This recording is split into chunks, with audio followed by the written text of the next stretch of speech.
just a hack. It's just an absolute hack. And he gets his ass kicked by his teammates every week. It's just, it's terrible. It's just terrible. The latest college football playoff rankings just dropped. Now, if you sat and watched through the ranking special, you know exactly what I'm about to reference.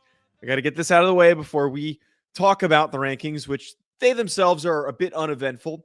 But the fact that we had to sit and wait for the end of a basketball game that went into double overtime, bit questionable on ESPN's part. I understand the strategy for wanting to do it, working in media. I understand that they wanted to boost the ratings for watching the end of that game, and people were going to hop in and tune in to wait to see where their team was arbitrarily going to be placed in this week's rankings.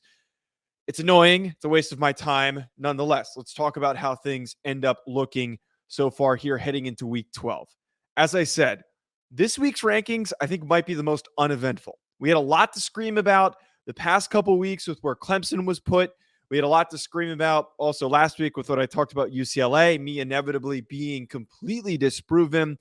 I am actually very content with the placement of a lot of these teams in the top 25. I would not do any major shuffling, so I'm not going to waste any time sitting here talking about moving one team up or down that's outside of the top 10. The one thing I will say, I feel that North Carolina is very accurately placed at 13. I was debating and deliberating in my head if I would move North Carolina higher ahead of a team like Oregon or Utah based on the fact that they have one loss. The only team that I would place North Carolina maybe ahead of is Penn State, but I couldn't convince myself enough to put together a compelling argument.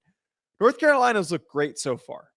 Past couple of weeks, they have been explosive on offense. They're winning important games against mid-tier to above average ACC teams like the way that they played against Wake Forest.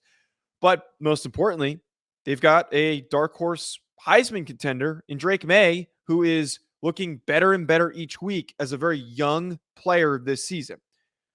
I'm going to keep him at 13 for now. Their movement is going to be strictly based on what happens in the ACC championship game. Is their performance against Clemson enough to help boost them up? And frankly, I believe that they are Clemson's worst nightmare with the way that they can air out opposing teams. So that's something just to pay attention to. They're probably going to stay hovering around that 10 spot because of those close games that they played in the beginning of the season and that loss that they had to Notre Dame, which they crawled back into towards the end of the game. Now, I'm not as pissed off, I think, as some people are for Alabama benefiting from a game that they almost lost against Ole Miss. They still won the game. They deserve to be where they are at number 8. They're a lot better than Clemson. They're a lot better than some of these other teams that are behind them, and they're going to win on a neutral site game in any of those situations.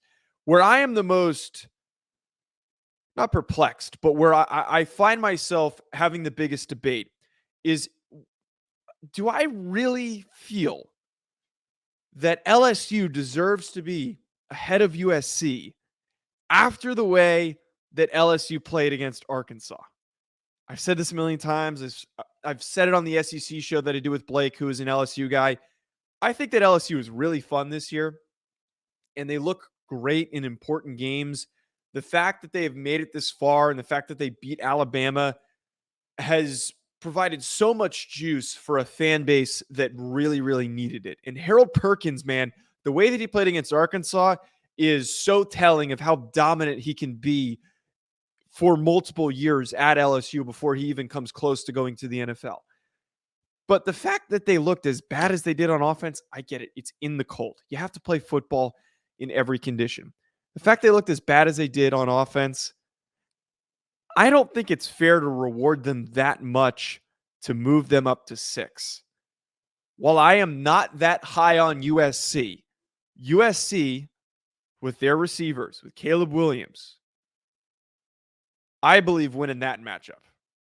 In a battle between LSU and USC is the slightly better team by a slight margin. And they're completely different teams. LSU's strengths are on the defensive side of the ball.